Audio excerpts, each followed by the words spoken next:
नमस्कार दोस्तों आज के वीडियो में हम ग्रुप डी 2019 वाली जो भर्ती थी उसके प्रीवियस ईयर पेपर को डिस्कस करेंगे जो 18 अगस्त 2022 को सेकंड शिफ्ट में हुआ था। इस पेपर के प्रश्न नंबर 1 से 50 तक हमने इसके पार्ट 1 में डिस्कस कर लिए हैं। अगर आपने वो वाला पार्ट नहीं देखा है तो आप प्लेलिस्ट में जाकर देख लीजिए। देखिए ये वाला सेकंड शिफ्ट का पेपर रहा 18 अगस्त 2022 को 12:45 से शुरू हुआ था और 2:15 तक चला था। इसका पहला प्रश्न देखिए ये रहा, मैं जूम करके दिखा देता हूँ। 6/x minus 2/x minus 1 minus 1/x minus 2 बराबर 0 के मूल ज्ञात करना था। तो इसको मैंने शॉर्ट ट्रिक से आपको सॉल्व करना बताया था। अगर आपने पिछला वीडियो नहीं देखा है तो प्लेलिस्ट में जाकर देख लीजिए। हम आज के वीडियो में प्रश्न नंबर 51 से प्रश्न नंबर 100 यानी 100 तक डिस्कस करेंगे। ठीक है, तो हम चलते सीधे प्रश्न नंबर 51 पर चलते हैं फिर। तो दोस्तों हम प्रश्न नंबर 51 पर आ गए हैं। जो साइंस का प्रश्न है 51 नंबर का, इसमें क्या लिखा है, कई प्रतिरोधों को समांतर क्रम में संयोजित करने को इनमें से किसके समतुल्य माना जाता है। तो यहाँ पर ऑप्शन दे रखे हैं, चालक के प्रतिरोध में वृद्धि करना, यानी अगर प्रतिरोधों को समांतर क्रम में जोड़ देंगे तो क्या प्रतिरोध में वृद्धि होगी, ये गलत ऑप्शन है। चालक के अनुप्रस्थ काट के क्षेत्रफल में कमी होगी, ये भी गलत ऑप्शन है। चालक की लंबाई में वृद्धि होगी, ये भी गलत है। अगर प्रतिरोधों को समांतर क्रम में जोड़ेंगे तो चालक के अनुप्रस्थ काट के क्षेत्रफल में वृद्धि होगी। देखिए किसी भी चालक का अनुप्रस्थ काट का क्षेत्रफल क्या होता है, जैसे कि मान लीजिए ये वाला तार रहा, चालक क्या होगा, कोई तार ही होगा। तो जैसे ये तार रहा, ये तार की मोटाई जो ये है ना, ये गोल सा, ये बोलते हैं अनुप्रस्थ काट का क्षेत्रफल। तो जैसे समांतर क्रम में इनको जोड़ देंगे तो तार मोटा होता जाएगा। ऐसे देखिए तार जोड़ दे रहे हैं हम, तो क्या होगा, अनुप्रस्थ काट के क्षेत्रफल में वृद्धि होती जाएगी। यही पूछा गया है, कई प्रतिरोधों को समांतर क्रम में संयोजित करने पर इनमें से किसके समतुल्य माना जाएगा। तो किसके समतुल्य होगा, चालक के अनुप्रस्थ काट के क्षेत्रफल में वृद्धि। आगे बढ़ते हैं प्रश्न नंबर 52 पर। प्रश्न नंबर 52 भी साइंस का ही प्रश्न है। इसमें क्या पूछा गया है हम यहाँ पे पढ़ेंगे। लेंस द्वारा उत्पन्न आवर्धन किसके बराबर होता है। तो चाहे लेंस द्वारा कहे चाहे उत्तल दर्पण द्वारा कहे, ठीक है, उत्पन्न आवर्धन आवर्धन किसके बराबर होता है, B/U। ठीक है, उत्तल लेंस कहा होगा यहाँ पे, अगर लेंस कहे, लेंस का नाम ना ले तब उत्तल लेंस ही मानना चाहिए। उसका आवर्धन किसके बराबर होगा, -B/U के बराबर। बी क्या है, ऑब्जेक्ट की इमेज है, और यू क्या है, ऑब्जेक्ट की लंबाई। ये क्या है, बी ऑब्जेक्ट, जैसे मान लीजिए ये ऑब्जेक्ट खड़ा है तो इसकी इमेज का मतलब इसका फोटो, इसका मतलब इसकी परछाई जो बनेगी उसकी लंबाई है बी। जैसे ये इमेज खड़ी है, इससे बताता हूँ। जैसे ये खड़ा है कोई ऑब्जेक्ट, तो इसकी जो परछाई बनेगी उसकी लंबाई को बोलते हैं बी, और इसकी खुद की वास्तविक लंबाई को बोलते हैं यू। तो यानी B/U का जो अनुपात होगा वो लेंस की आवर्धन क्षमता के बराबर होगा। यानी इस प्रश्न का दूसरा ऑप्शन इस तरह सही हो जाएगा। आगे बढ़ते हैं प्रश्न नंबर 53 पर। कास्टिक सोडा का उपयोग सामान्यतः खाली जगह भरना है में नहीं किया जाता है। तो कास्टिक सोडा का उपयोग काहे में नहीं किया जाता है, अमोनिया निर्माण में। किस किस में किया जाता है, कागज एवं लुगदी उद्योग में, डिटर्जेंट उद्योग में, कपड़ा उद्योग में। अमोनिया निर्माण में कास्टिक सोडा का उपयोग नहीं किया जाता है। तो इस तरह इस प्रश्न का चौथा ऑप्शन सही हो जाएगा। आगे बढ़ते हैं प्रश्न नंबर 54 पर। 54 में क्या पूछा गया है, निम्नलिखित में से कौन सा शहर मुगल साम्राज्य द्वारा नियोजित पहला शहर था। तो फतेहपुर सीकरी था जो मुगल साम्राज्य द्वारा नियोजित पहला शहर था। ठीक है, आगे बढ़ते हैं प्रश्न नंबर, हाँ तो दोस्तों प्रश्न नंबर 55 पे आ गए हैं जो कि रीजनिंग का प्रश्न है। देखिए हम इसको डिस्कस करते हैं, काफी बड़ा प्रश्न है। अ, यहाँ पे पढ़िए आप, देखिए विकास ने बस स्टॉप से बस पकड़ी, बस ने पश्चिम की ओर 50 मीटर की दूरी तय की। अब इसे ऐसा मत करिए, पूरा पेपर पहले पढ़ें उसके बाद इसे करें। जैसा-जैसा कह रहा है हम तुरंत-तुरंत करते जाएँगे। हमने बताया आपको पेपर पे हमेशा ऊपर की ओर उत्तर, नीचे की ओर दक्षिण और इधर पूरब और इधर पश्चिम लीजिए, ठीक है? तब हम जैसा सवाल कह रहा है, वैसे-वैसे हम बनाते जाएँगे। बस ने पश्चिम की ओर 50 मीटर चली। जैसे यहाँ पे मान लेते हैं बस स्टैंड है, ठीक है? कह रहा है ना बस स्टॉप से, यहाँ से 50 मीटर पश्चिम की ओर, यहाँ 50 मीटर चल गए। थोड़ा छोटा कर लेते हैं।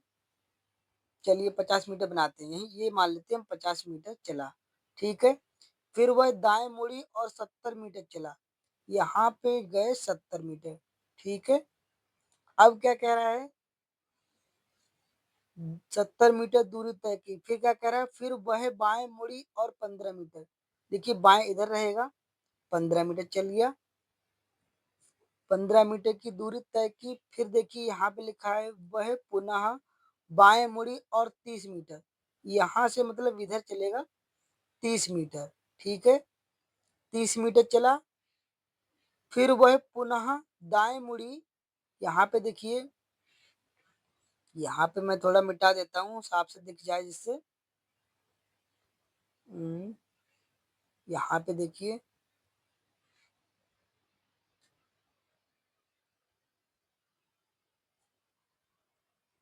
यहाँ पे देखिए क्या कहा है कि 15 मीटर दूरी तय की, फिर वह पुनः मुड़ी और 30 मीटर। 30 मीटर हम यहाँ चल लिए। अब देखिए क्या कह रहा है, फिर वह पुनः बाएँ मुड़ी और 35 मीटर। जब 35 मीटर चलेगा तो ये देखिए इसको क्रॉस कर जाएगा यहाँ तक, तो इधर कितना बचेगा 20 और यहाँ बचेगा 15, ठीक है? 35 मीटर तय कर ली, फिर वह दाएँ मुड़ी और 10 मीटर की दूरी तय की। अब देखिए यहाँ से दाएँ मुड़ी और नीचे यहाँ चला 10 मीटर, ठीक है? अंत में वह बाएँ मुड़ी और 30 मीटर की दूरी, क्योंकि बाएँ तो इधर चल जाएगा 30 मीटर, ठीक है? अब देखिए इधर कितना चला, 30 मीटर चला ना, 30 यहाँ तक हम लेके जाएँगे। ये पूरी कितनी दूरी है? यहाँ से देखिए ये है पूरी 50, ठीक है? ये पूरी 50 है, तो यहाँ पे अगर क्रॉस कर दिया जाए ऐसे मान लेते हैं हम, तो ये 20 निकल गई, इधर कितनी बची? 30, नीचे वाली भी 30 बची और ऊपर वाली भी 30, तो ये वाली दूरी कितनी बची? ये वाली। दूसरा कलर चेंज करके बताते हैं, ये वाली दूरी कितनी बची? हमको यही पूछा गया क्योंकि बस स्टॉप से स्कूल की दूरी, तो ये वाला स्कूल रहा और ये वाला रहा बस स्टॉप, ठीक है? ये वाला रहा स्कूल, यही दूरी पूछी है। अब देखिए यहाँ से यहाँ तक कितनी दूरी है? 30। यहाँ से यहाँ कितनी दूरी हमको निकालनी है? हमको देखिए ये वाली पता है, ये पूरी कितनी है? 70। 70 में से ये वाली अगर निकल जाए तो ऊपर कितनी बची? 30। तो नीचे ये वाली कितनी बची? ये 40। तो ये अगर 40 बची, पूरी 40 है, तो ऊपर की ये वाली 10 निकल गई यहाँ की, तो ये कितनी बची? 30 ही तो बची। यानी 30 इधर है तो फिर इधर भी 30 ही बचेगी। यानी स्कूल, ये रहा स्कूल और ये रहा बस स्टॉप, इन दोनों के बीच की दूरी कितनी आई? 30। थोड़ी कैलकुलेशन है, लेकिन ज़्यादा कठिन भी नहीं है। अगर बड़ा लगे तो सवाल छोड़ देना, क्योंकि एग्जाम में प्रेशर होता है एग्जाम का, तो नहीं हो पाते हैं इस तरह के प्रश्न। तो ये दूरी कितनी आ गई? 30। अब देखिए यहाँ पे 30 तो डबल आंसर है, यहाँ भी यहाँ भी। अब देखिए जो पूछ रहा है वो क्या पूछ रहा है? बस स्टॉप स्कूल से कितनी दूर? तो दूरी तो निकाल ली हमने। किस दिशा में है? कौन? Bus stop. यहाँ से किस दिशा में है? ये कौन सा है? स्कूल। तो स्कूल से बस स्टॉप किस दिशा में है? नीचे क्या होता है? नीचे की ओर देखेंगे, क्या होता है? दक्षिण। ठीक है, तो दक्षिण की दिशा में है। उल्टा मत पलट लेना कि बस स्टॉप से इधर स्कूल की तरफ देखोगे तब उत्तर की ओर हो जाएगा। देखिए आंसर भी दे रखा है उत्तर की ओर, तो ऑप्शन गलत हो जाएगा। उसने कहा बस स्टॉप से देखना है, तो बस स्टॉप ये रहा। तो बस स्टॉप से जो स्कूल है वो किस दिशा में? नीचे की ओर है ना, ये वाला, तो नीचे की ओर है यानी दक्षिण दिशा में। ठीक, ऐसे सवाल को हल करना थोड़ा कठिन है सवाल, लेकिन अगर हो पाए तो करिए, वरना एग्जाम में इस तरह का प्रश्न छोड़ दीजिए। ठीक है, आगे बढ़ते हैं। दो चार प्रश्न छोड़ने से कोई फर्क पड़ता नहीं है, लेकिन ये नहीं कि एक के चक्कर में बाकी 10 प्रश्न छूट जाएं। आगे बढ़ते हैं। यदि निम्नलिखित समीकरण में भाग की जगह माइनस के स्थान भाग और माइनस के स्थान परस्पर बदल दिए जाएं गुणा और जोड़ के स्थान। देखते हैं, हमको तो जोड़ी दिख रहा है, जोड़ी होगा।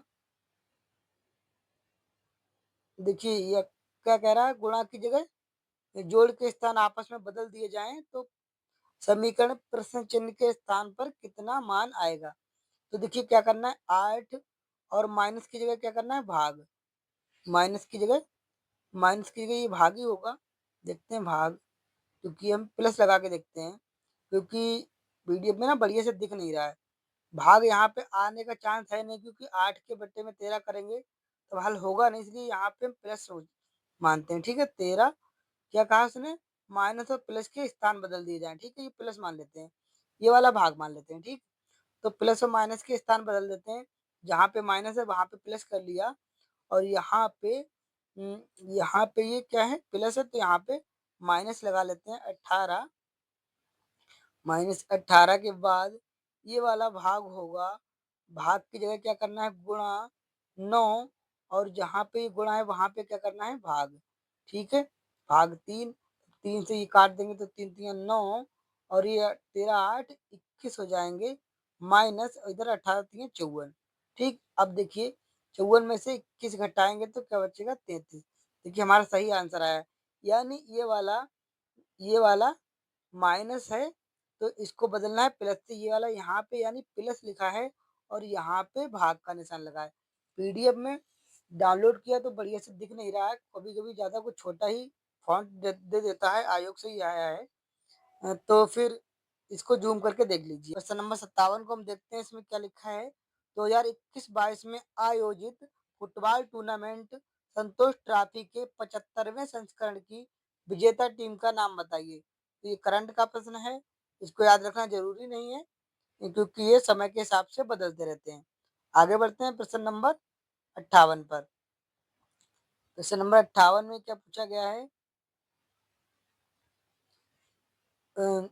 मानव उत्सर्जन तंत्र का चित्र नीचे दिया गया है, उस विकल्प का चयन कीजिए जो इसके ए और बी द्वारा नामांकित भागों के कार्य को दर्शाता है, भागों के कार्यों को निरूपित करता है। तो ये एक किस चीज को दर्शाता है, ये दर्शाता है कि मूत्र का निर्माण करना। ठीक है, और बी दिखाता है मूत्र का संग्रहण कहाँ हो रहा है। ठीक है, संग्रहण हो रहा है उसको दिखाता है। देखिए इस तरह के, आप थोड़ा मैंने जूम कर दिया था क्योंकि ज्यादा छोटा था, तो मैंने, अब देखिए ऑप्शन दिखा देते हैं। ये देखिए ऑप्शन नंबर इसका बी सही है।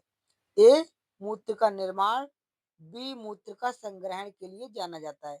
ये ए ऑप्शन वाला ए नहीं है, ऑप्शन तो 1 2 3 4 में दे रखे हैं, ये ए वो वाला है जो यहाँ पे दे रखा है, ये वाला ए। ठीक है, बहुत छोटा था तो मैंने आपको जूम करके ऐसे दिखाया था। ठीक है, आगे बढ़ते हैं।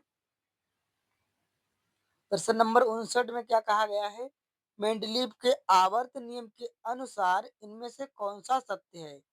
तो मेंडलीव के आवर्त नियम के अनुसार पहला ही इसका ऑप्शन दे रखा है, तत्वों के गुण धर्म उनके परमाणु द्रव्यमानों के आवर्ती फलन होते हैं। ठीक, मेंडलीव के अनुसार उनके गुणधर्म परमाणु द्रव्यमानों के आवर्ती फलन होते हैं। आगे बढ़ते हैं प्रश्न नंबर 60 पर। 60 में देखिए इतना छोटा है, अगर मैं जूम ना करूं तो आपको क्वेश्चन दिखाई नहीं देगा, जूम कर दूंगा तो ऑप्शन दिखाई नहीं देंगे। तो पहले क्वेश्चन आपको दिखा देता हूँ, ऑप्शन देख लीजिए, खंडवा है। इसमें क्या पूछा गया है, देश का पहला व्यवसायिक स्तर का बायोमास आधारित हाइड्रोजन संयंत्र मध्य प्रदेश के किस जिले में स्थापित किया जाएगा। ठीक है, किया जाएगा दिखाते हैं, यहाँ पे स्थापित किया जाएगा तो खंडवा में।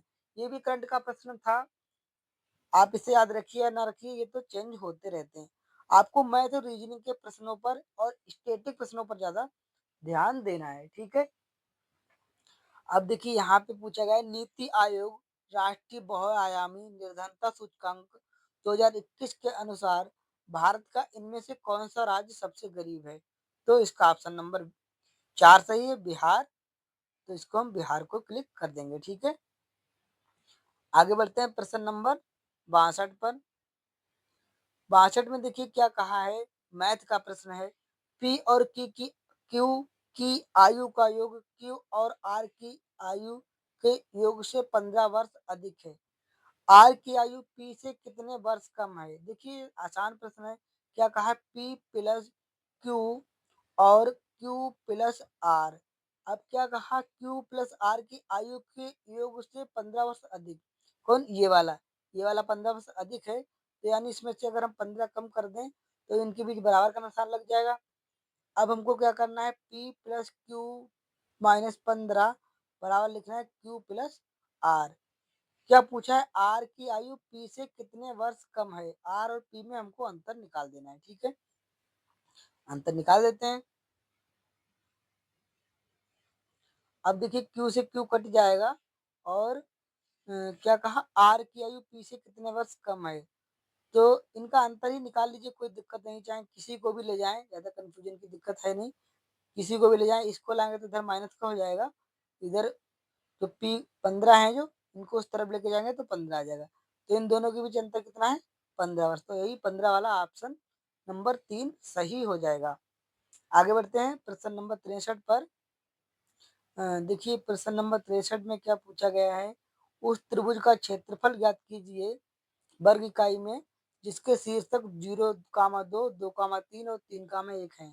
तो त्रिभुज के क्षेत्रफल का सूत्र होता है, ये वाला सूत्र लगा देंगे हम, 1/2। अब देखिए मोड लगा देते हैं, चाहे मोड लगाइए चाहे ब्रैकेट लगाइए, आंसर हमेशा प्लस में ही आता है, क्षेत्रफल कभी माइनस में नहीं होता। तो हम देखिए कैसे लिखेंगे। हम इसका सूत्र याद करने का तरीका आपको बताते हैं, कैसे आप सूत्र याद करेंगे। आप ऐसे लिखिए एक्स और यहाँ पे लिखिए बाई माइनस बाई, ठीक है? फिर लिखिए एक्स, फिर बाई माइनस बाई, फिर लिखिए एक्स, फिर लिखिए बाई माइनस बाई। अब देखिए क्या करेंगे? 123 लिखेंगे, 1, 2, 3, 123, फिर 231, फिर 312, ऐसे लिखते हैं, ठीक है? 312। तब क्या हो गया? 1/2 x1 into by two minus by three plus x2 into by three minus by one plus x3 into by one minus by two. अब देखिए x1 क्या? अब ये जो मान दे रखे हैं ना ऊपर 0, 2, इनको लिखेंगे x1 बाई वन, ठीक है? और ऊपर वाले इसमें क्या लिखेंगे? x2/2, x2/2 हो गए। तो x2 की वैल्यू क्या हो जाएगी? 2, और बाई 2 की वैल्यू हो जाएगी 3, ठीक है? इसी तरह यहाँ पे x3 का मान आ जाएगा 3 और बाई 3 का मान आ जाएगा 1। तो ये x1/1, x2/2, ये x3/3। अब ये यहाँ पे मान हम लोग रख देंगे। तो देखिए 1/2 अब रखते हैं। x1 का मान क्या है? यहाँ पे 0, तो देखिए यहाँ पे 0 है, तो आगे आपको कुछ मान रखने की जरूरत ही नहीं है। कंपटीशन में क्योंकि हम लोग बैठे हैं, हमको कम समय में करना, तो 0 दे रखा है, तो 0 सीधे लिख लेंगे। प्लस अब x2 का मान क्या दे रखा है? 2, तो यहाँ पे हम 2 लिखेंगे। और बाई 3 माइनस बाई 1, बाई 3 में क्या है? 1, 1 माइनस बाई 1, बाई 1 क्या दे रखा है? 2, तो यहाँ पे 2 आ जाएगा। प्लस एक्स, देखिए बीच में यहाँ पे सारी प्लस ही हैं, ब्रैकेट के अंदर केवल माइनस है, ठीक है? अब x3 का मान क्या रखेंगे? x3 का मान है यहाँ पे 3, और बाई 1 क्या है? 2, माइनस बाई 2 का मान क्या है? 3। देखिए लास्ट वाले बाई वाई वाले मान है और शुरुआत वाले एक्स के मान है। बाई 2 का मान कितना है? 3, तो हम 3 रख देते हैं। अब देखिए 3 की गुणा माइनस, यहाँ से क्या बचेगा? माइनस का 1, तो यहाँ बचेगा,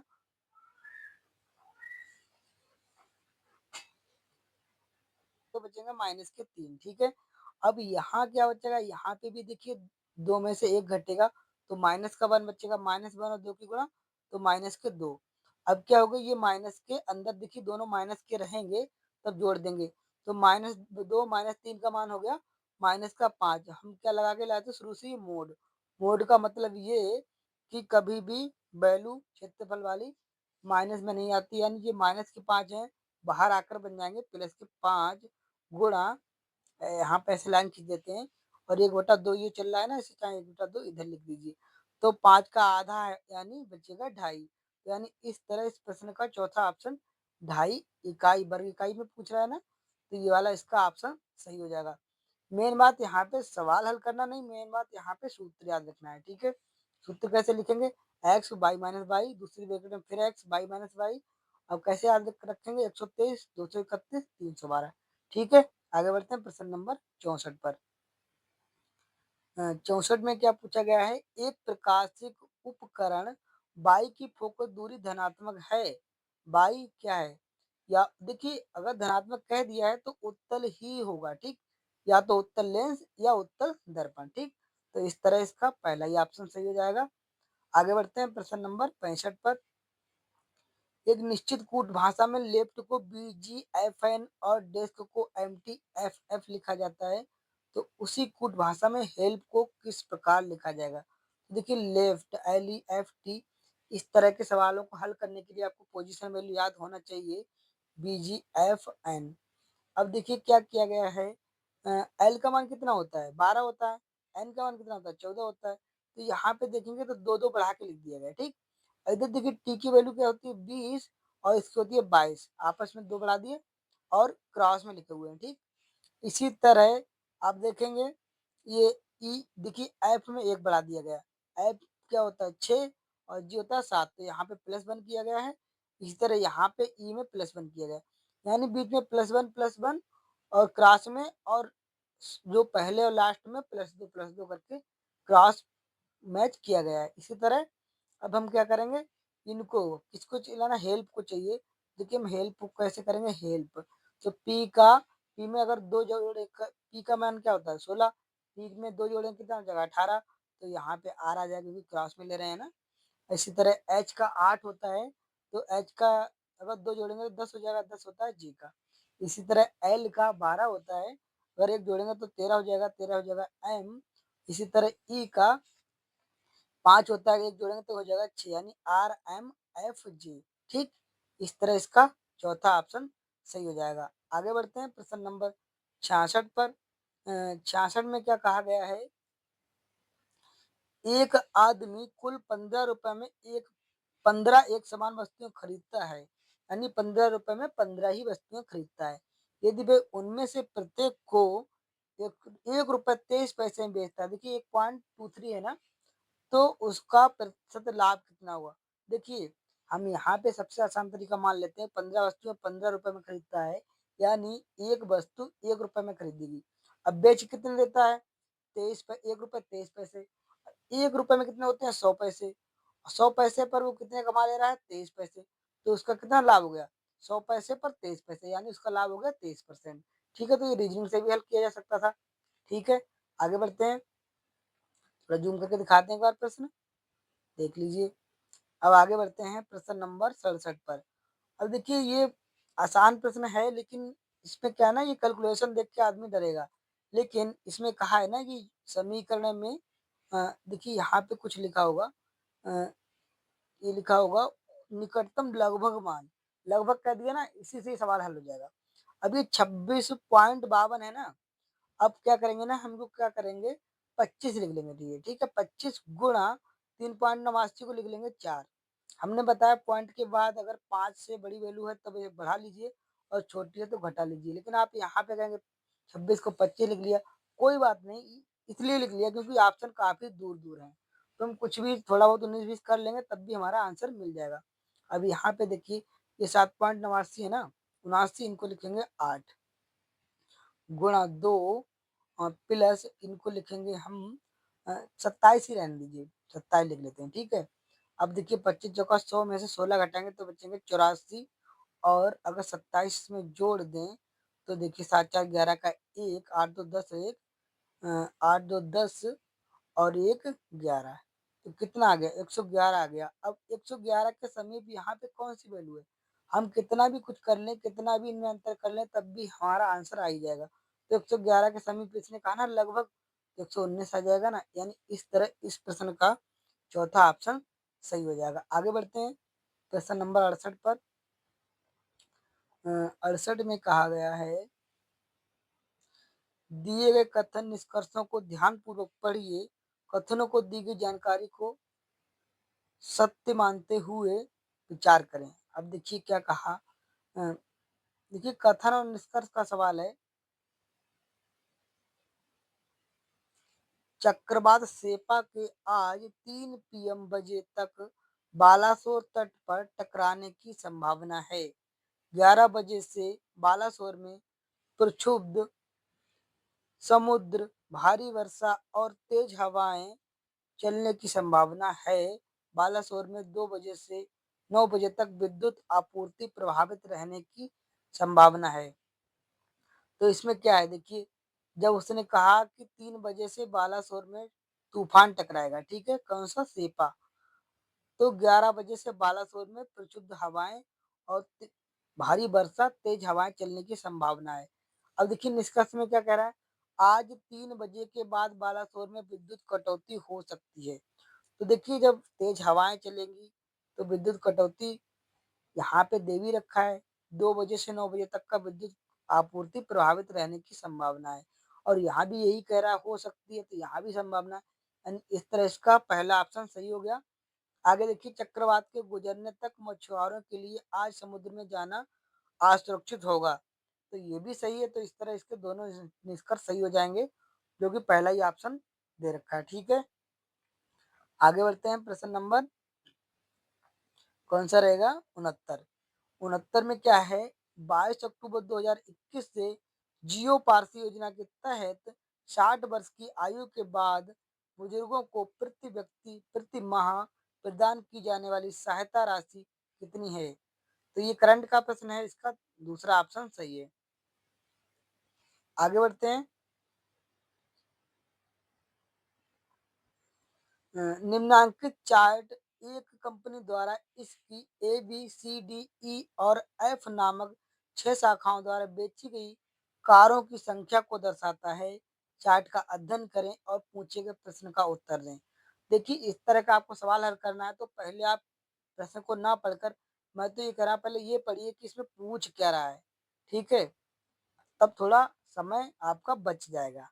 अब देखिए इसमें क्या कहा, बिक्री हुई कारों की संख्या और उम, कितनी शाखाओं में हुई कारों की बिक्री सभी 6 शाखाओं की औसत बिक्री से अधिक है।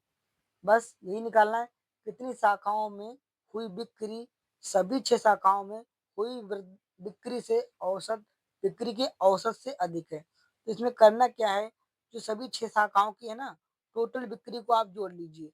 टोटल बिक्री मतलब 800, 725, 650, 555, 700 और 410। जब आप इन चारों को जोड़ेंगे तो देखिए जोड़ते हैं क्या निकल रहा है, 850, 725, यहाँ पे 650 और ये वाला 555, ये बचा 700 और ये बचा 410। 6 हो गई। इनको जोड़ लीजिए, कितना बन रहा है, 5, 5 10 का 0 और यहाँ पे 1 5 6 और 5 11 और 2 13 और 5 13 और 5 18 के 8। देखिए एक बार जोड़ लेते हैं, 1 5 6 5 11 तो 13 5 18, एक हासिल वाला 19 के 9, हासिल बचा 1, 1 और 4 5 7 12 5 17 और 6 17 6 23 और 7 30 और 8 38।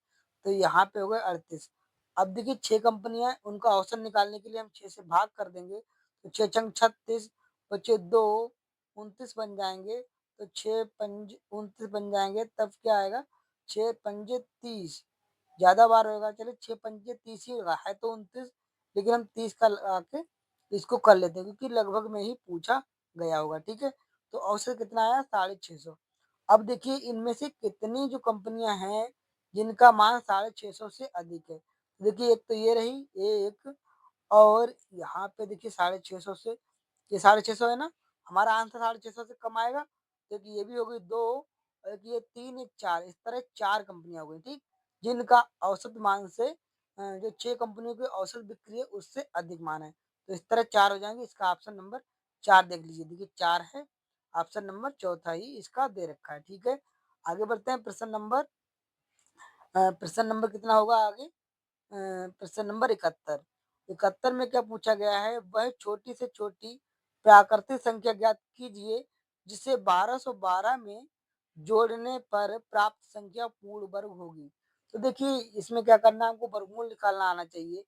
हम क्या करेंगे, 1212 का वर्गमूल निकालते हैं, देखते हैं जो संख्या कम पड़ेगी वही इसका आंसर होगा। कैसे निकालते हैं, 1212 का वर्गमूल भाग विधि से देखिए कैसे निकालेंगे, एक बार हम मिटाते हैं फिर से लिखते हैं कि 1212 को वर्गमूल निकालने क्या करना, दो जोड़े बना लिए इनके। देखिए जोड़े बनाना है तो इसका मतलब हम पहले जोड़े में सिर्फ भाग करें, जोड़े जोड़े में भाग करेंगे। तो पहले जोड़े में सिर्फ भाग करेंगे 12 में, तो बार ऐसी संख्या लिखेंगे जिसकी गुणा इतनी यहाँ पे लिखेंगे उतनी यहाँ पे लिखते हैं, बराबर रहनी चाहिए दोनों, ये वाली दोनों। तो तीन तिया अब हो गया 9। भाग में क्या करते हैं, 12 इसकी दोनों गुणा करते हैं, तो तीन तिया 9 हो गए। अब 12 में से 9 घटा बचे 3, और ये वाले 12 एक बार में जोड़ा पूरा उतरता है वर्गमूल के लिए, तो वर्गमूल में हमने पूरा 12 उतार लिए। अब ये वाले तीन जुड़ जाएंगे, तो तीन तीन कितने हो गए 6। अब 6 से हमको 312 में भाग करना है। अब भाग कैसे करें, जो बार यहाँ लगाएंगे वही यहाँ पे लगाएंगे। तो अगर हम 2 का बार लगा दें तो हो जाएगा 62, तो 62 दूनी अगर हम निकालें तो कितना आएगा, 62 दूनी 324 आएगा क्या, 4 2 छंग 12, 124 आएगा। तो हमको 2 का बार नहीं लगना, इसका मतलब 5 का बार लगाते हैं। अगर 5 छक्का 300, हाँ 5 का लगाएं। अगर 5 का बार लगाएंगे तो हो जाएगा 65 गुणा 5, 5 पंजे 25 के 5, 5 छक्का 30 और 2 32, 325। हाँ इसके करीब पहुंच जाएगा। अगर हम 4 का लगा देंगे तो बहुत पीछे रह जाएगा, तो लगा के देख लेना आप, यहाँ पे 5 का बार लगाएंगे, ठीक। जब 5 का बार लगाएंगे तो आएगा 325। जब यहाँ पे 5 का बार लगा तो यहाँ भी 5 लगेगा, तो 65 पंजे 325। अब देखिए ऊपर आया 312 और हमारा आ रहा है 325, यानी अगर इसमें 312 में अगर हम 13 जोड़ दें तो हमारा वर्गमूल पूरा पूरा निकल जाएगा। कितना कम आ रहा है हमारा 13, तो वही हमारा 13 हो जाएगा इसका आंसर, ठीक है। आगे बढ़ते हैं, तो हम प्रश्न नंबर 72 को हल करते हैं। देखिए 72 में भी 72 रीजनिंग का है। इसमें क्या कहा गया है, GHI JK और L एक ही इमारत की 6 अलग अलग मंजिलों पर रहते हैं।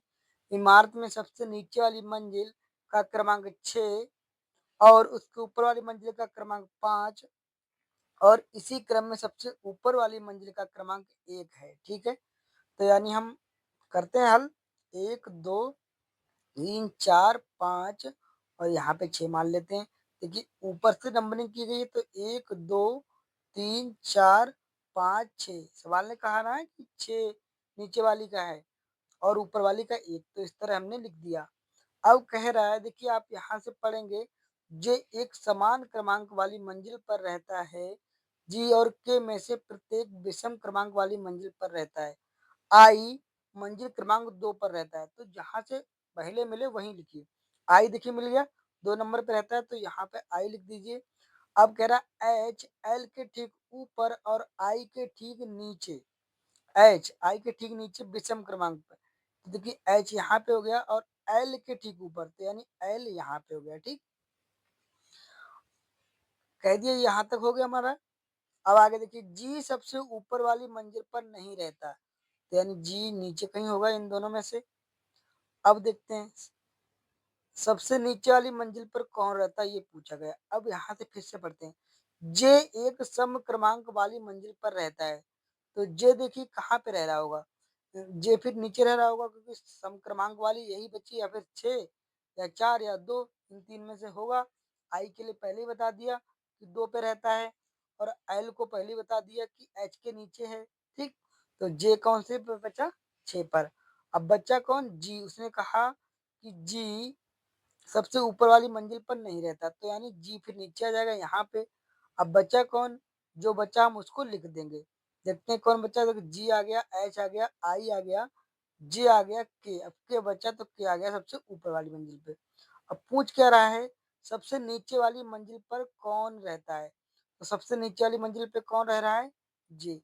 हमको इसका मतलब 1 नंबर का निकालना भी नहीं था, सबसे नीचे वाली पता चल गया जे, यही वाला ऑप्शन मार देना था, यानी चौथा ऑप्शन इस तरह इसका सही हो जाएगा, ठीक है। आगे बढ़ते हैं, आप ऐसे बना लीजिए। आसान प्रश्न है। प्रश्न नंबर 73 पर चलते हैं। हाइड्रोजन और ऑक्सीजन से पानी का बनना क्या है, एक संयोजन अभिक्रिया, क्योंकि हाइड्रोजन और प्लस ऑक्सीजन जुड़ते हैं तो क्या बनता है, पानी, ठीक। प्लस O2 बच जाता है, यहाँ पे 2 आ जाती है, तो क्या संयोजन होता है, ठीक। ठीक है, तो इस तरह इस प्रश्न का चौथा ऑप्शन सही हो जाएगा, ठीक है।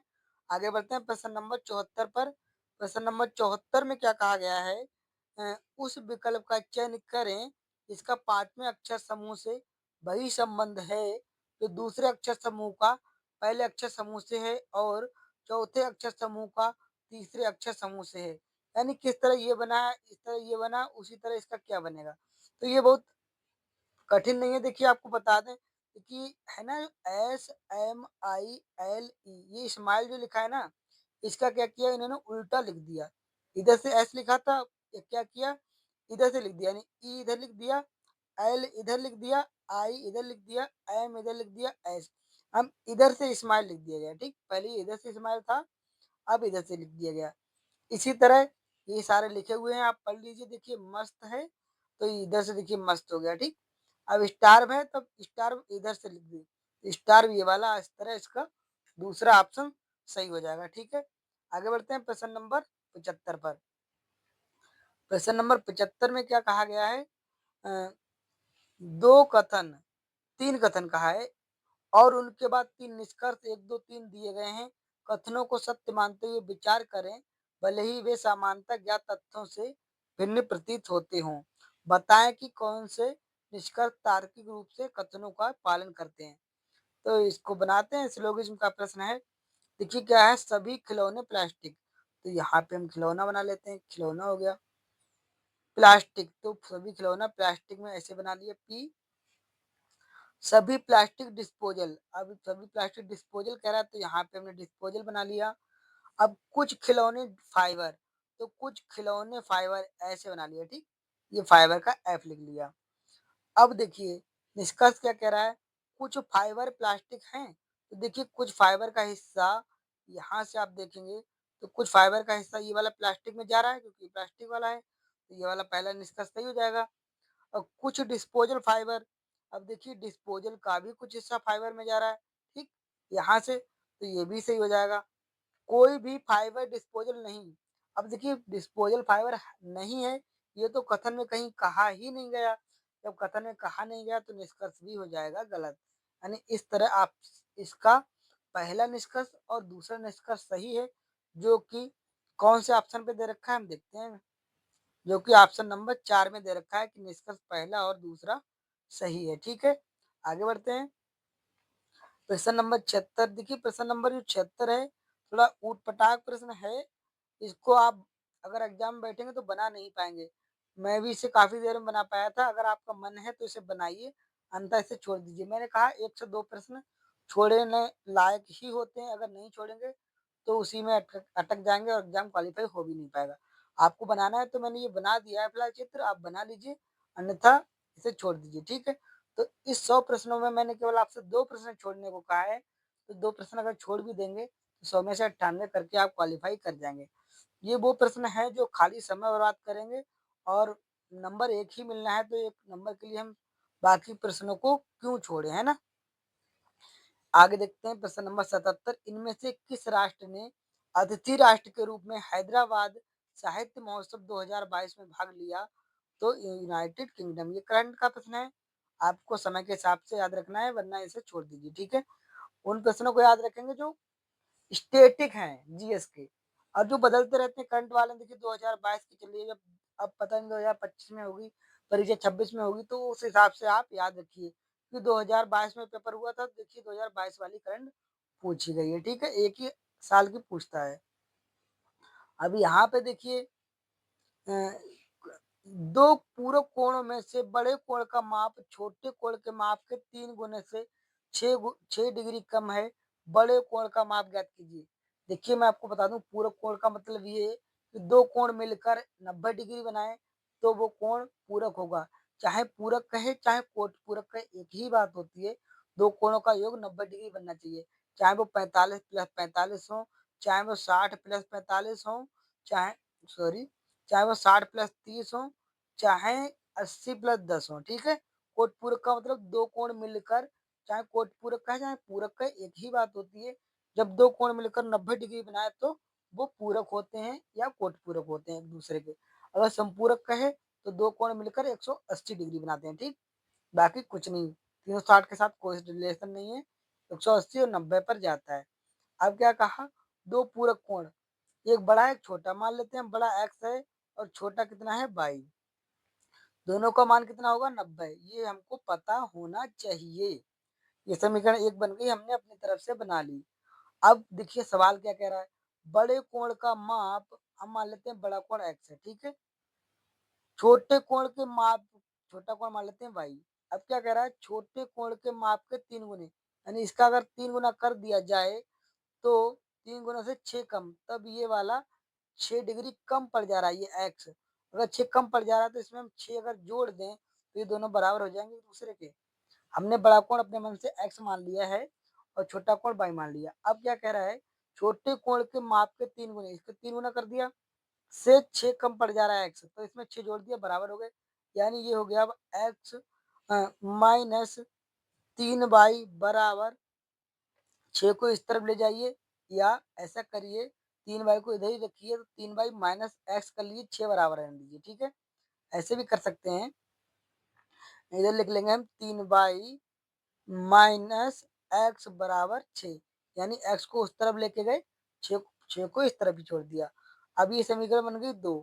अब हमको पूछा क्या गया है, बड़े कोण का माप, यानी हमको x पूछा गया है। जब x पूछा गया है तब हम y को काट देंगे। देखिए हम y को कैसे काटेंगे, हमने हम क्या करते हैं, इन दोनों को जोड़ देते हैं, समीकरण 1 समीकरण 2। अगर दोनों को जोड़ देंगे तो x से x जाएगा कट, क्योंकि ये प्लस का है, ये माइनस का कट जाएगा, बचा कितना y और 3y। तो y और 3y जोड़ेंगे तो हो जाएगा 4y। 4y बराबर यहाँ क्या आ जाएगा, 6 और 90 जाएंगे आपस में जोड़, जी हो जाएगा 96। यानी y का मान आ जाएगा, 4 से काटेंगे तो 24।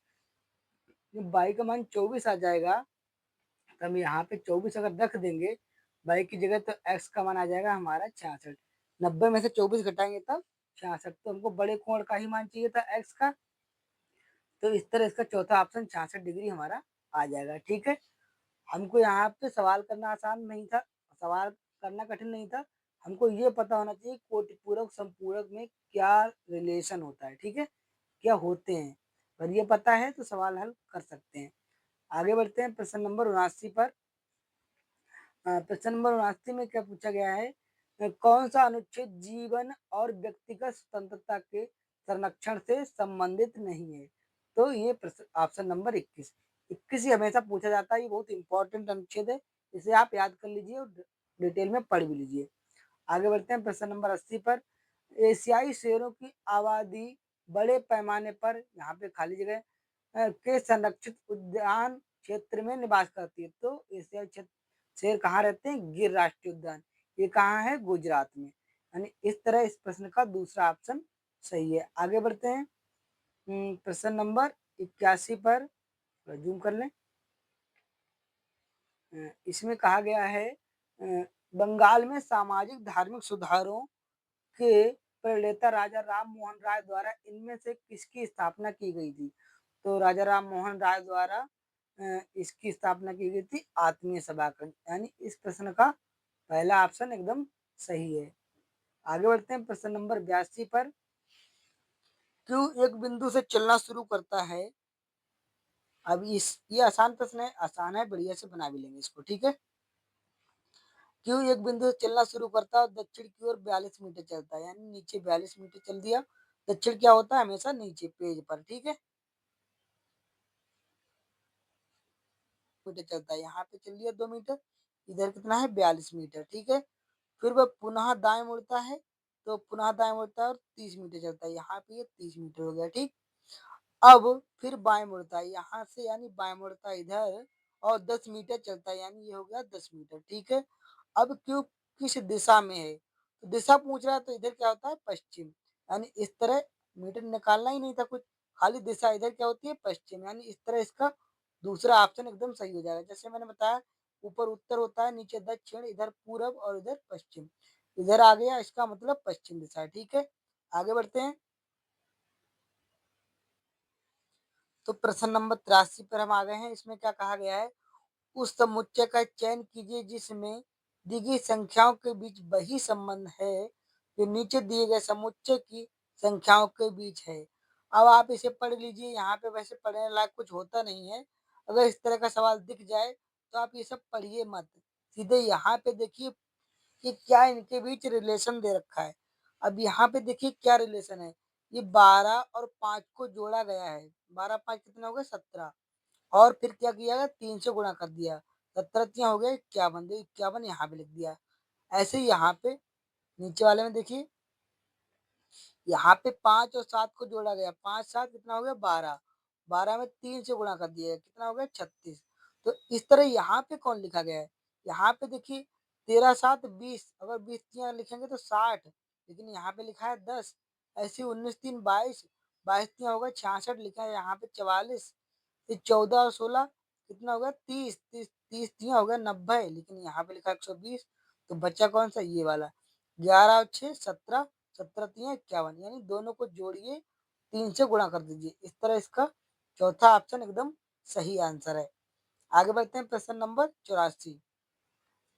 इसमें कहा गया है विज्ञान और प्रौद्योगिकी के लिए शांति स्वरूप भटनागर पुरस्कार 2021 के प्राप्तकर्ता वैज्ञानिकों के सही समूह का चयन कीजिए। तो शांति स्वरूप भटनागर पुरस्कार 2021 में किस किस को मिला था। देखिए इस तरह के प्रश्नों को याद करना जरूरी नहीं है कि 2025 में पेपर होगा तो 2025 की करंट पूछी जाएगी, ना कि 21 वाली। ठीक है, तो इनको छोड़ ही दीजिए, कोई दिक्कत नहीं। मैथ रीजनिंग और स्टैटिक जीके को आप याद रखिए पीवाईक्यू से। ठीक है, पीवाईक्यू से स्टैटिक जीके और मैथ रीजनिंग के अच्छे अच्छे प्रश्न मिलते हैं। यहाँ पे देखिए निम्नलिखित में से कौन सी वह बड़ी से बड़ी संख्या है जिससे 72 और 119 को विभाजित करने पर क्रमशः 3 और 4 शेषफल प्राप्त हों। तो देखिए इस तरह के प्रश्न को कैसे हल करेंगे, जैसे इसको हम किसी संख्या से डिवाइड करेंगे, पूछ रहा है कौन संख्या, तो क्या बचेगा 3 शेषफल। तो जो 3 शेषफल बचेगा ना, हम 3 को पहले ही घटा देते हैं, 3 को घटाएंगे तो क्या बचेगा 69। अब जब इनको डिवाइड करेंगे तब क्या शेषफल बचेगा 4, तो हम ये 4 घटा दें अगर 119 में से, तो क्या बचा 115। अब इनका क्या करिए, इन दोनों का निकाल दीजिए मासा, वही आ जाएगा आंसर। तो दोनों का मासा कैसे निकालेंगे, दोनों गुणनखंड लिख दीजिए। 69 गुणनखंड कितने होते हैं 23 गुणा 3, 115 गुणनखंड कितने होते हैं 23 गुणा 5। अब देखिए मासा क्या होता है, जो दोनों में हो, 23 इसमें भी है और 23 इसमें, तो यही हो गया इसका आंसर। 23 दे रखा है ऑप्शन नंबर 2 में। ठीक, आगे बढ़ते हैं प्रश्न नंबर 86। बर्मिंघम में ऑल इंग्लैंड बैडमिंटन चैंपियनशिप 2022 में किस भारतीय बैडमिंटन खिलाड़ी ने रजत पदक जीता। तो किसने जीता, लक्ष्य सेन ने। इस तरह इस प्रश्न का दूसरा ऑप्शन एकदम सही है। आगे बढ़ते हैं, इनमें से कौन सा संख्या युग्म सह अभाज्य है। सह अभाज्य का मतलब जिससे जो अगर कोई, जैसे ये वाला विभाजित हो रहा है किसी संख्या से, तो दूसरा भी होना चाहिए। ठीक है, अभाज्य लिखा है यहाँ पे, सह अगर भाज्य हो तब, अगर ये वाला अगर किसी से डिवाइड हो रहा है तो ये भी डिवाइड होना चाहिए किसी एक ही नंबर से, दोनों के लिए एक ही रहे। अगर सह भाज्य की बात करें और सह अभाज्य की बात करें, तो अगर ये वाला किसी से डिवाइड हो रहा है तो दूसरा वाला उससे डिवाइड नहीं होना चाहिए। अभाज्य के केस में, अगर भाज्य के केस में दोनों डिवाइड होने चाहिए किसी एक नंबर से, और अभाज्य के केस में दोनों अलग अलग नंबर से डिवाइड होने चाहिए। जैसे अगर यहाँ पे अभाज्य कह रहा है तो यानी जो विभाजित ना हो, तो देखिए 34 को अगर डिवाइड करें 17 से हो जाएगा, लेकिन 35 नहीं होगा। कोई भी आप संख्या लीजिए जिससे ये हो जाएगा, उससे ये वाला नहीं होगा। और देखिए बाकी बाकी सब क्या है, सहभाज्य है। सहभाज्य देखिए 12 18, देखिए ये भी 6 से डिवाइड हो जाएंगे, ये भी 6 से डिवाइड हो जाएगा, ये भी 7 से डिवाइड हो जाएगा, ये भी 7 से डिवाइड हो जाएगा, ये भी 17 से डिवाइड हो जाएगा, ये भी 17 से डिवाइड हो जाएगा। ठीक, तो ये सब क्या है तीनों सहभाज्य, और ये बच्चा क्या है सह अभाज्य, सह अभाज्य ही पूछा है। ठीक, तो इस तरह दूसरा ऑप्शन इसका सही हो जाएगा। क्वेश्चन नंबर 88 में क्या पूछा गया है, एक लड़का 6 किलोमीटर प्रति घंटा की चाल से दौड़ते हुए 38 मीटर भुजा वाले वर्गाकार मैदान के चारों ओर एक पूरा चक्कर लगाने में कितने सेकंड का समय लेगा। देखिए चाल दे रखी किलोमीटर प्रति घंटा में, दूरी दे रखी मीटर में, तो हमको ये मीटर प्रति सेकंड में बदलनी होगी। पूछा क्या है समय, तो समय बराबर होता है टी दूरी बट्टे चाल। दूरी कितनी है 38, गुणा 4 क्योंकि वर्गाकार मैदान है और पूरा चक्कर लगाएगा तो यानी 38, 38, 38, 38 4 बार चलेगा। तो ये हो गई कुल दूरी और कुल समय लगाना, समय बराबर दूरी बट्टे चाल। दूरी तो ये हो गई, चाल क्या हो गई 6। ये क्या है किलोमीटर प्रति घंटा में, हमको बदलना है मीटर प्रति सेकंड में। तो मीटर प्रति सेकंड में बदलने के लिए हम 5/18 से करेंगे इसमें गुणा 6 में। अब 6 तियां हो जाएगा 18, अब ये 3 पहुंच जाएगा ऊपर, ठीक है।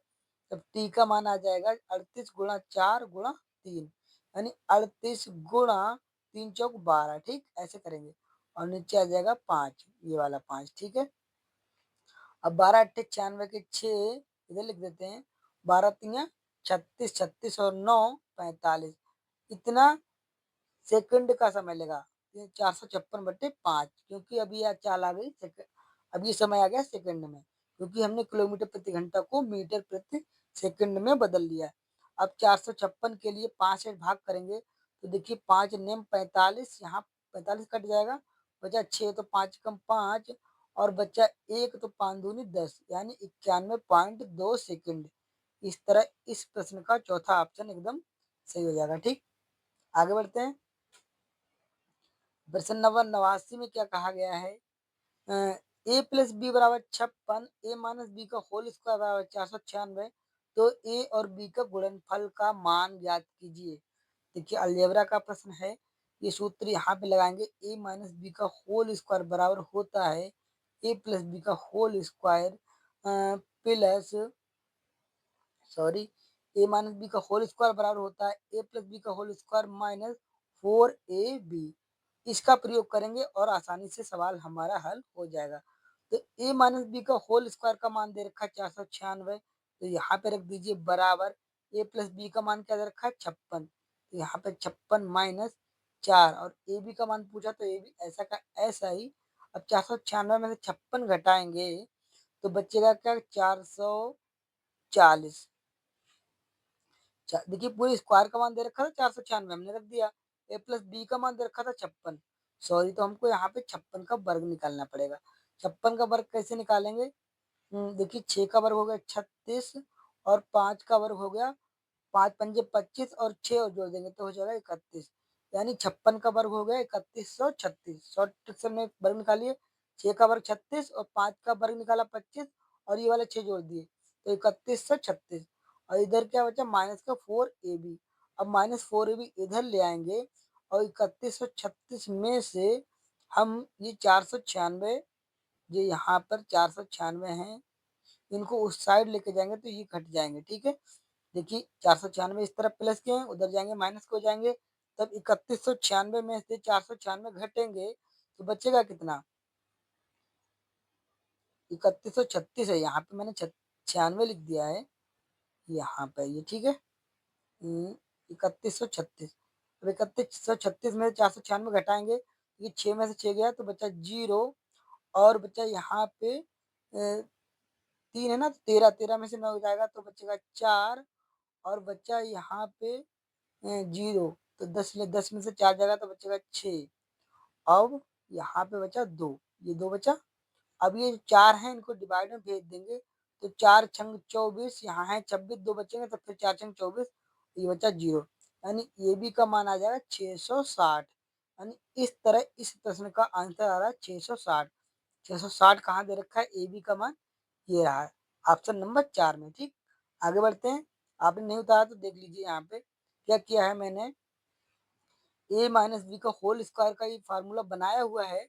ये होता तो नहीं है रियल में, ऐसा कहीं पढ़ने में नहीं मिलेगा, लेकिन बनाया जाता है। ए माइनस बी का होल स्क्वायर बराबर ए प्लस बी का होल स्क्वायर माइनस 4ab।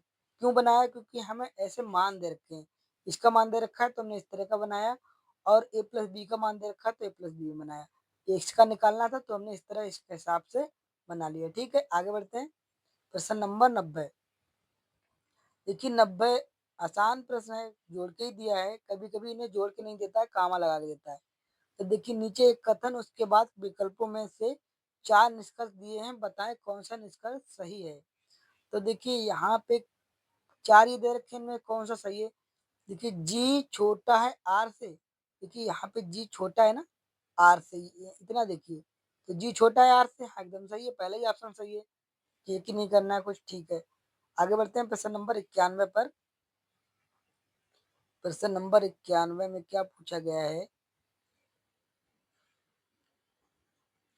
अम, एक निश्चित कूट भाषा में ट्रिप को ब्यूट्स और सम को थोड़ा जूम कर दें, दिखना रहा अच्छे से, अब दिखेगा। ट्रिप को बुइट्स और सम को BRPH लिखा जाता है, उसी कूट भाषा में क्लैन को किस प्रकार लिखा जाएगा? तो देखते हैं ट्रिप को क्या लिखा गया, TRIP लिखा गया WULS। देखिए ये क्या है, 20 3 23 पोजीशन वैल्यू आपको याद रहनी चाहिए। टी की पोजीशन वैल्यू क्या होती है 20, डब्ल्यू की 23, यानी 3 बड़ा। यहाँ पे देखिए आर की वैल्यू होती है 18, यू की हो गई 21, यानी 3 3 बढ़ रहा है। यहाँ पे भी चेक कर लेते हैं, पी की पोजीशन वैल्यू होती है 16 और यू की 19, यानी 3 3 हर जगह बढ़ रहा है। तो क्लन में भी हम ऐसे लिख देंगे जोड़। सी का क्या होता है 3, 3 में 3 बढ़ाएंगे क्या हो जाएगा 6, यानी 6 मतलब एफ। ऐसे ए में ए की क्या पोजीशन वैल्यू होती है 12, 3 बढ़ाएंगे तो हो जाएगा 15, 15 का मतलब ओ। इसी तरह ए में 3 जोड़ेंगे तब 4 हो जाएगा, यानी डी। 4 डी का होता है। और एन में अगर 3 जोड़े 17, 17 का मतलब क्यू। तो FODQ। इस तरह इसका दूसरा ऑप्शन एकदम सही हो जाएगा। आगे बढ़ते हैं, और 9 प्रश्न बचे हैं, धीरे धीरे उनको भी निपटाते हैं। इसमें क्या है, यदि x के 24% के 10% का मान 240 के बराबर है तो x का मान ज्ञात कीजिए। जैसा कह रहा है वैसे लिख देंगे, x का 24% मतलब 24/100 गुणा 10%, 10% मतलब 10/100 बराबर कितना दे रखा है 240। अब देखिए यहाँ पे 24, यहाँ पे 10, ये पूरा कट जाएगा, बच्चा का x बराबर 100 गुणा 100 उस तरफ जाएंगे तो हो जाएगा 10,000। 10,000 मतलब ऑप्शन नंबर 2, ठीक है। आगे बढ़ते हैं, तो हम प्रश्न नंबर 93 को देखते हैं। इसमें कहा गया है दो तार ए और बी एक ही पदार्थ से निर्मित हैं, उनकी लंबाइयां समान हैं किंतु अनुप्रस्थ काट के क्षेत्रफल भिन्न भिन्न है। यदि तार ए का प्रतिरोध तार बी के प्रतिरोध के 9 गुणों के बराबर है तो तार ए की त्रिज्या तार बी की त्रिज्या का अनुपात क्या है? देखिए मैं आपको बता दूं कि तार जितना मोटा होता है उसका प्रतिरोध उतना ही कम होता है। कैसे कहा गया, यहाँ से ये देखिए, यहाँ से देखिए, जितना तार मोटा होगा मतलब उसका अनुप्रस्थ काट का क्षेत्रफल उतना ज्यादा होगा। अनुप्रस्थ काट का क्षेत्रफल का मतलब ए। अगर ये की वैल्यू बड़ी होगी तो यहाँ पे प्रतिरोध कम हो जाएगा, ठीक। यानी तार जितना लंबा होगा, ये एल क्या है, तार की लंबाई। तार की लंबाई, तार जितना लंबा होगा उसका प्रतिरोध उतना अधिक। यानी तार का प्रतिरोध, ये भी याद कर लीजिए, साइंस का प्रश्न है कि तार का प्रतिरोध उसकी लंबाई के अनुक्रमानुपाती, अनुक्रमानुपाती कहे या समानुपाती कहे एक ही बात होती है। यानी तार का प्रतिरोध उसकी लंबाई के अनुक्रमानुपाती होता है और उसके मोटाई के या अनुप्रस्थ काट के क्षेत्रफल के व्युत्क्रमानुपाती होती है, ठीक। अब इसी का प्रयोग करके हम सवाल को हल करेंगे। क्या कहा गया है कि तार ए है, एक तार बी है, उनका अ, उनकी लंबाई समान है, ठीक। अनुप्रस्थ काट के क्षेत्रफल भिन्न है। यदि तार ए का प्रतिरोध बी के 9 गुणों के बराबर है, यानी बी का अगर 1 है तो ए का कितना हो गया 9, बी का देखिए 9 गुना है ये, तो तार ए की त्रिज्या बी की त्रिज्या का अनुपात क्या हुआ देखिए। तब इन देखिए, जो अनुप्रस्थ काट का क्षेत्रफल होता है, क्षेत्रफल का सूत्र होता है पाई आर स्क्वायर, यानी ये आर स्क्वायर बराबर 9 दे रखा है। तो अगर हम इनकी त्रिज्या निकालें, तो त्रिज्या निकालें तो कितनी हो जाएगी, त्रिज्या 9 का वर्गमूल कितना होता है 3, और बी 1 का वर्गमूल कितना होगा 1 ही होगा, ठीक। क्योंकि यहाँ पे स्क्वायर का मान आ रहा है ना 9। अब पूछ रहा है हमसे त्रिज्या, और ये दे क्या रखा अनुप्रस्थ काट का क्षेत्रफल, यही क्या कह रहा है ए और बी के प्रतिरोध। ये प्रतिरोध का कैसे निकाले गए, प्रतिरोध कैसे निकाला गया, यहाँ से देखिए क्षेत्रफल के हिसाब से निकाला गया। अगर हमको त्रिज्या निकालनी पड़े तो हम इनका वर्गमूल निकालेंगे, तो 9 का वर्गमूल कितना आ जाएगा 3 और ए का वर्गमूल आ जाएगा 1। अब ये ऐसे नहीं लिखना है, जैसे यहाँ पे 3 लिख दिया, अब ये आपस में बदल जाएंगे, क्योंकि जो ये 3 है ना वो इधर आ जाएगा और 1 आ जाएगा इधर। कहने का मतलब ये, कहने का मतलब ये कि एक ही त्रिज्या बी की त्रिज्या की 1/3 रह जाएगी, क्योंकि मैंने आपको बताया कि अनुप्रस्थ काट के क्षेत्रफल की व्युत्क्रमानुपाती होता है क्या? प्रतिरोध। यानी जिसका प्रतिरोध ज्यादा उसके अनुप्रस्थ काट की त्रिज्या या उसका अनुप्रस्थ काट का क्षेत्रफल कम। ठीक है। और क्षेत्रफल क्या होता है? वर्ग। तो 9 का हम निकालेंगे वर्गमूल, त्रिज्या चाहिए हमको, क्योंकि जब अनुप्रस्थ काट का क्षेत्रफल दिया गया होगा तो इनका जो त्रिज्या रही होगी उसका वर्ग किया गया होगा। अब हमको त्रिज्या चाहिए तो हम इनका वर्गमूल निकालेंगे। तब एक ही त्रिज्या जो रहेगी, सॉरी, जो पतला जो तार रहेगा जिसका प्रतिरोध ज्यादा है उसकी कम हो जाएगी। ठीक, त्रिज्या कम रहेगी, कितनी रहेगी? 1, और बी की त्रिज्या हो जाएगी ज्यादा। ठीक है। कहने का मतलब है जितना तार मोटा उतना ही उसका अनुप्रस्थ काट का क्षेत्रफल ज्यादा, और जितना अनुप्रस्थ काट का क्षेत्रफल ज्यादा उतना ही उसका प्रतिरोध कम। यही ना कह रहा है कि ए का प्रतिरोध बी के 9 गुने के बराबर है। अगर यहीं पर त्रिज्या के अलावा अगर ये कह देता कि इनका क्षेत्रफल में अनुपात क्या है, तो क्षेत्र अनुप्रस्थ काट के क्षेत्रफल में अनुपात पूछता तो यही आ जाता, इसका उल्टा हो जाता। जैसे इसका प्रतिरोध 9 है ना, तो इसका अनुप्रस्थ काट का क्षेत्रफल कितना हो जाएगा? 1, और इसका अनुप्रस्थ काट का क्षेत्रफल हो जाएगा 9। यानी अनुप्रस्थ काट के क्षेत्रफल उसके प्रतिरोध के उल्टे होते हैं। जिसका प्रतिरोध ज्यादा उसका अनुप्रस्थ काट का क्षेत्रफल कम। ठीक, इसी कॉन्सेप्ट को लेकर हम सवाल हल करेंगे जब भी सवाल इस तरह का मिलेगा। ठीक है, आगे बढ़ते हैं। प्रश्न नंबर 94, दी गई अक्षर श्रृंखला का अध्ययन करें और पूछे गए प्रश्न का उत्तर दें। देखिए ये श्रृंखला रही, इसको नहीं पढ़ेंगे, देखते हैं पूछा क्या है। उपरोक्त श्रृंखला में ऐसे कितने स्वर हैं जिनके ठीक बाद कम से कम 2 व्यंजन, तो स्वर ए, ई, आई, ओ, यू होते हैं। तो ऐसे स्वर कितने हैं जिनके ठीक बाद कम से कम 2 व्यंजन, यानी 2 व्यंजन तो रहने चाहिए, चाहे 3 भले हो जाए। तो हमको ढूंढना पहले स्वर। स्वर देखिए ये रहा आई, इसके बाद क्या होना चाहिए? 2 व्यंजन। तो इसके बाद व्यंजन तो ओ हो गया, तो यानी ये तो स्वर हो गया, तो इसे आई को लेना नहीं। अब बच्चा कौन सा? ओ। ओ के बाद देखिए 2 व्यंजन हैं, एक्स और जेड, तो एक जोड़ा ये बन गया। दूसरा क्या कहा? ऐसे कितने स्वर हैं जिनके ठीक बाद 2 व्यंजन। तो देखिए दूसरा है, इसका दूसरा स्वर ये होगा ई। ई के बाद देखिए 2 व्यंजन है, टी और आर। ठीक, आगे देखते हैं। तीसरा क्या हो गया? यू। लेकिन यू के बाद तो व्यंजन नहीं है, एक स्वर है एक व्यंजन। व्यंजन तो एल है लेकिन दूसरा स्वर आ गया, तो इसको हमें छोड़ देना है। ठीक, अब हम लेते हैं ई। अगर ई लेंगे तो एक के बाद एक व्यंजन है लेकिन दूसरा स्वर है, तो ये भी नहीं लेंगे। ठीक, अब देख लेते हैं हम ए। तो ए के बाद देखिए दोनों व्यंजन है, यानी इस तरह ये वाला इसका सही हो जाएगा। तो कितने जोड़े बन गए? 1, 2, 3।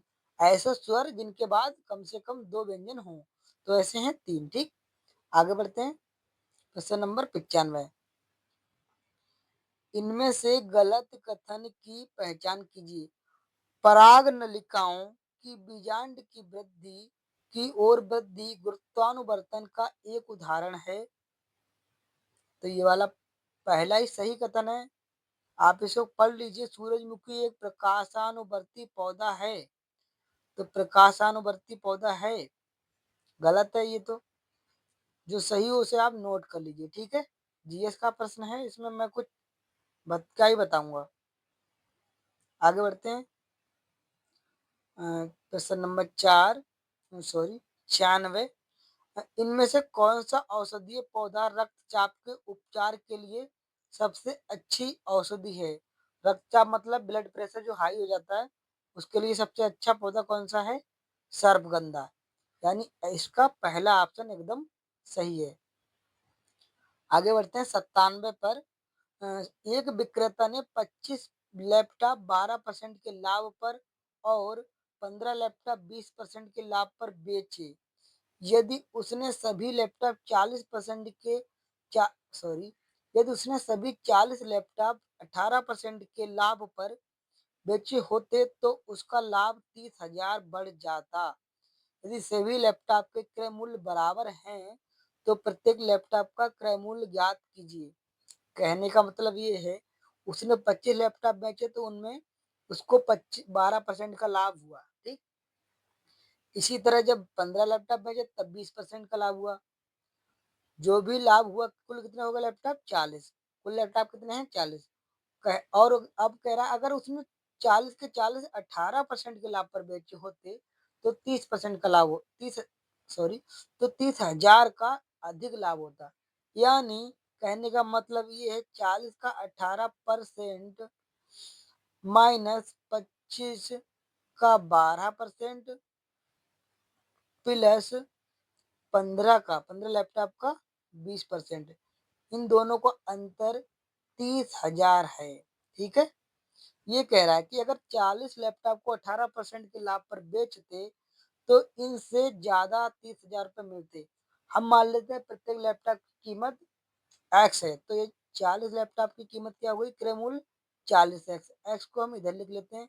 इसी तरह 25 का क्या होगा क्रय मूल्य का है बराबर तो 25 की भी क्रय मूल्य क्या होगा एक्स और 15 का भी एक्स। दोनों में से एक्स कॉमन ले लेंगे तो एक्स लिख लेंगे ऐसे बाहर। ठीक।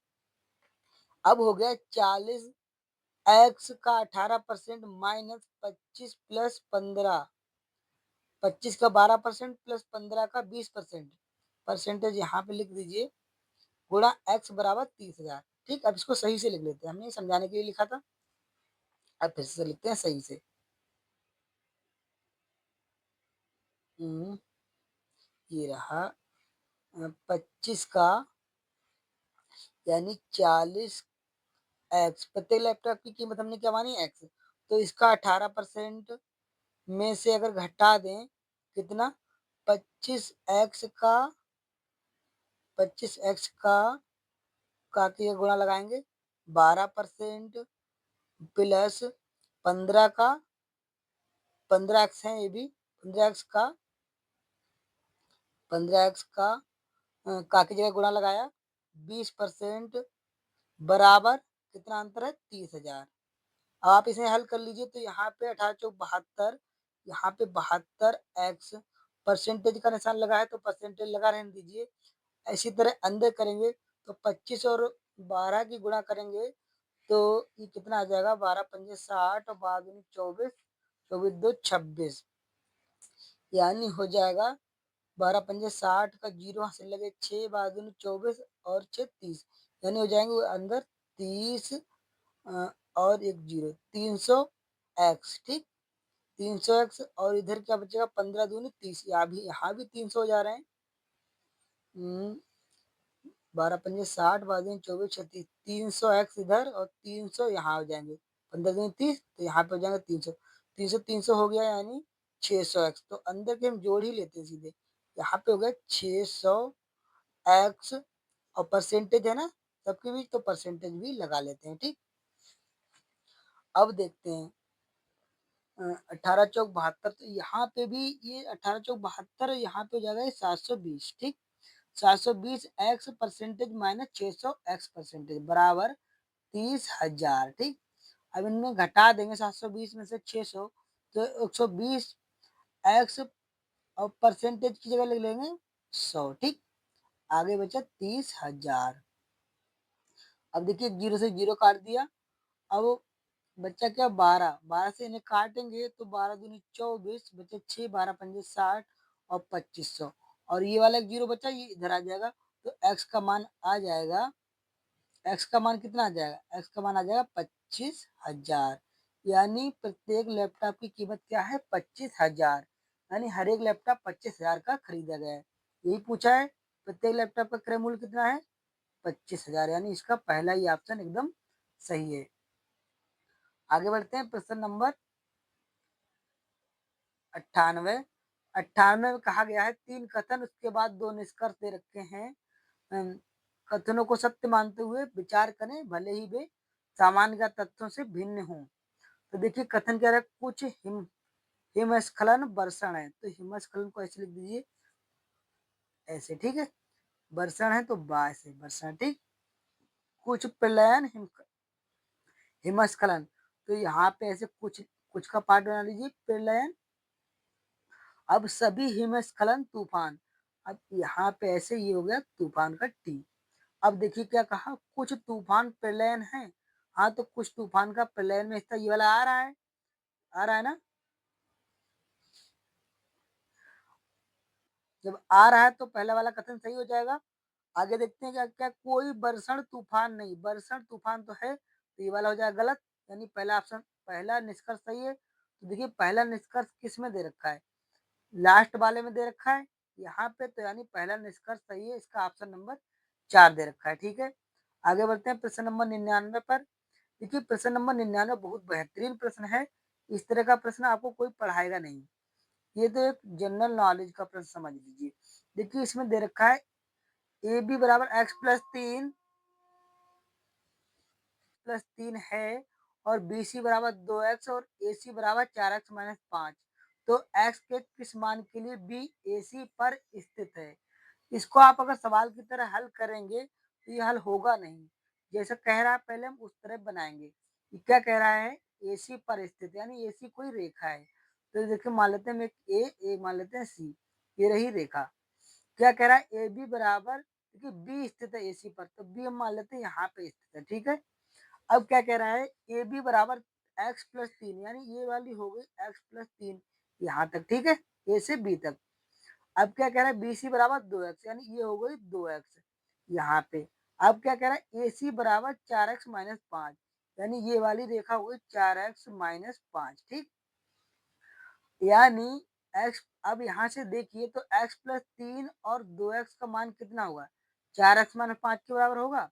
हम यही कर देंगे, x प्लस तीन प्लस 2x बराबर हो गया 4x माइनस 5। ठीक, यहाँ पे से लाइन खींच देते हैं। अब यहाँ पे देखिए 1x और 2x कितना होगा, 3x प्लस तीन बराबर 4x माइनस 5। अब इन 5 को इस तरफ ले आएंगे तो 3 और 5 हो जाएंगे 8, और 3x को उस तरफ घटा देंगे 4x में से, तो बचेगा x। x का मान कितना आ गया 8, तो x का मान ही हमको निकालना था, पूछा ना x के किस मान के लिए, तो यानी इसका चौथा ऑप्शन इस तरह सही हो जाएगा। बढ़ते आगे प्रश्न पर दोस्तों, इस तरह का प्रश्न मिलेगा नहीं, इसीलिए पी वाई क्यू करने जरूरी होते हैं, क्योंकि पी वाई क्यू में कुछ ऐसे प्रश्न मिल जाते हैं जो कोई नहीं पढ़ाता। देखिए करंट का प्रश्न है तो ठीक है, पढ़ ही लेते हैं। जनवरी 2022 तक प्राप्त जानकारी के अनुसार इनमें से कौन सा देश दुनिया में खीरे का शीर्ष निर्यातक बन गया था। तो 2022 में भारत ने सबसे ज्यादा खीरा निर्यात किया था। इस तरह हमने 100 प्रश्न हल कर लिए हैं। दोस्तों अगर वीडियो यार अच्छा लगे तो लाइक कर दो, चैनल को सब्सक्राइब कर दो। बाकी अगले वीडियो में मिलेंगे, एनटीपीसी का अगला वीडियो रहेगा। Thanks for watching. जय हिंद।